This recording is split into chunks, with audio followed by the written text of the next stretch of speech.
How's it going, everyone? Welcome back to Boylai Hobby Time. I think it's time for an update on my Wild Western town and my hopefully not too distant future plans for it. Here's where we left off. I'll explain why it's taken so long to actually get back to this project and finish it later in the video, but the plan is, and always has been, to set this up in a permanent layout, to make a road in the center, fill it out with people and maybe a mech or two, do a lot of world building and Easter egg hiding. I don't have much more space or slots for different buildings, but we definitely have to have an armory in this town. So today I'm going to come up with a unique way of making it blend in and also stand out. The first step was to make a nice clean cut on this foam, and for that I'll need my hot wire table. In the past I've made the bases for these buildings from wood or from canvas board, but in this one I decided to use some foam because it happened to be just the right thickness. It also happened to be just the right length, that if I cut it in half it would give me two perfectly sized bases.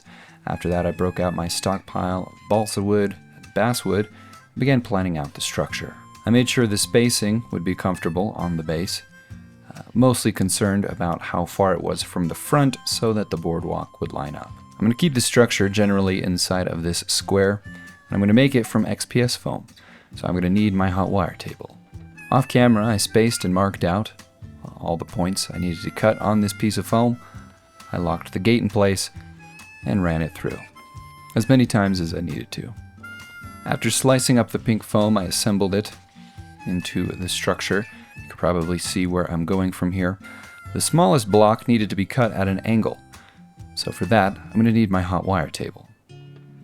I adjusted the wire to sit at a 45-ish degree angle, and then I sliced the pitch of my roof.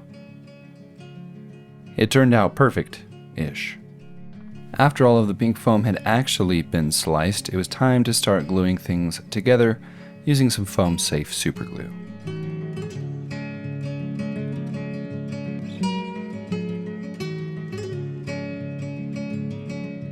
With the foam skeleton complete, it was time to start gluing on the wooden facade.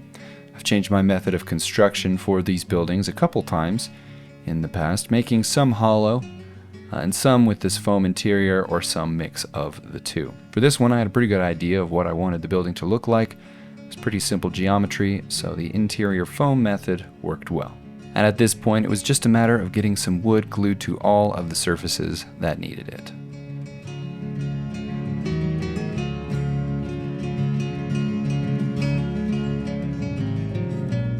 At this point there was just one pink surface left to cover, and that was the angled roof. For that I'm going to be using some corrugated styrene. That obviously has some nice texture to it, but because I used a single sheet of wood to cover the rest of the surfaces, those are a little flat. So I went back with a straight edge and a sculpting tool to impress some panel lines and make it look like it was made from individual planks. The next step was to add some trim. I went to all of the corners, found a few places where trim felt natural, and with that the structure of the building was done. And the next step was kitbashing. And for that I'll need my hot wire table. Just kidding, I needed my bits boxes. And the first thing I added was a little ladder on the landing to get access to the roof. Once I had the spacing figured out, I could then add a door and some railings to the landing so that nobody falls off of this thing unnecessarily. Of course, the top layer is not going to get a railing, so I really don't know why this was necessary here. After the railing, I added a door and a window to the front of the building, put a smooth piece of styrene in the window so that it did not have that wooden texture on it, and then I reinforced it with some iron bars made of styrene. I of course wanted a sign on the front of the building as well to mark this as an armory, so I cut up a piece of wood. I grabbed two revolvers from a different scale which fit just right, and I glued that in place. And above the door, I added a little greebly from a Gundam kit. In universe, this is some kind of security device. I don't know how it works. but I installed a little guitar string cable to connect it to its power source inside the building. I grabbed this little greebly from a gunpla kit. I believe it's a gun barrel, but now it will live a new life as some antennas. At this point, the building was ready to be glued down to the base. There was really no indication of when it was time to glue this down to the base, just felt like the right time to do so. Next, I cut up a small piece of plastic mesh for the landing, as well as another piece which will be the base for the cannon. I glued that down to a leftover shatterpoint base, and then trimmed it to match the size of the smaller circle using my X-Acto knife. The inspiration for this next step actually came in the form of some metal artillery shells and a metal barrel. I don't know if it's for a tank or for a howitzer, whether it's an upgrade kit. I found it in clearance or in like the used section at my local hobby store, so I'm not really sure what it's from. Either way, I glued the shells into a little container to place on the roof, and this will make for some fun storytelling in a minute. Well, it might be more than a minute, but it's while I'm painting. I'll do the storytelling while I'm painting. Next, I snipped up some stir sticks and I made a boardwalk. And actually, at this point, it was kind of getting late in the day and I wanted to go to bed, but I wanted to make sure that all of the long dry time steps were in process while I was away from my workbench.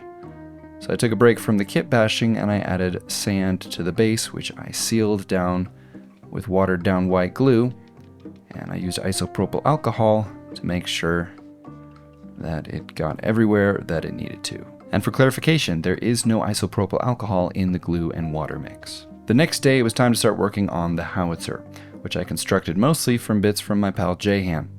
He sent me this like 2 years ago. The idea here is to have a giant cannon on top of the roof. It's probably a little oversized, if we're being completely honest, but in the world of the wild imaginary West, things tend to be oversized, and that's rarely a problem. What could be a problem, though, is the force that this cannon would produce. It could do a number on the wooden building. So on the inside and the outside, the builders braced the corners with steel beams and then anchored them into the ground.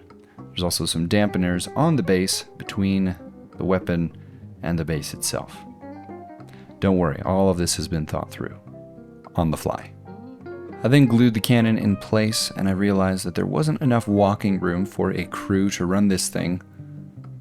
So on the angled roof, or above it, I should say, I built a little balcony, which I made from styrene I-beams and more of that plastic mesh. And now that the crew has more room to move around, I decided to add some tripping hazards, and I took one of the rounds from the storage box and put it on its side, ready to be loaded at a moment's notice. Also, I've been looking for my compound pliers for like a month now. I finally found them in an unused drawer with some obscure wires under the desk. So that's nice. With the kit bashing done, the next step was to paint, and for that, I'll need my airbrush. I gave everything a coat of black acrylic primer, and then I switched over to a light gray for the zenithal highlight before diving into the colors. And like I said, while I do the painting, I'll explain a little bit more of the lore. This cannon is actually only used on very rare and desperate occasions. For most of the animals in the wild imaginary West, this would be absolutely overkill. Each round is also extremely expensive. A rare time that it would be used is in the event of a huge or Titan-class monster deciding to attack the town. The town, by the way, is Gunnison, if you don't remember that. Most of the creatures that would require this type of intervention are pretty well monitored and accounted for, and they rarely venture outside of their own habitats. But occasionally they do, and it's usually when they're being unpredictable and aggressive. And there's not much that can stop, repel, or take down a creature of that size, but this cannon has a better shot than most. The town of Gunnison lies not far from the rail line between Poncha Springs and Montrose, and is the closest large town to East Portal, which is a key location in the wild imaginary West. The town is far enough west that most of its off-limit technology was in use well before the railroad arrived. While not established by the railroad, it has been significantly shaped by its proximity to the railroad. A bridge between the railroad and the delinquent people of the West is the organization known as the Rosewoods. Think Pinkertons, but in the wild imaginary West. The Rosewoods have become very wealthy, taking defense contracts in the west from the U.S. government and the railroad to help it move and expand west, providing security and law keeping and just general enforcement. Unfortunately, it usually takes the side of whoever's paying better. All that to say, the Rosewoods own the armory in this town, and the gun on top was bought and paid for by the railroad. So while yes, it will protect the town if it needs to, it is primarily for defending the interests of the railroad. The last thing to do was to paint the side of the base with black 3.0. After that, I called it good.